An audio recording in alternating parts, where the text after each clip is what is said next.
Ito ang ganda ng Mount Mantalingahan.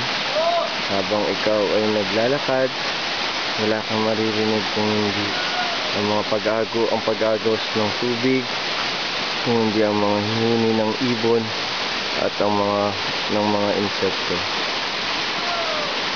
Kung pag-uusapan naman ng trail, ayan ang trail. Lahat ng klase ng trail, lahat ng klase ng hirap iyong mararanas.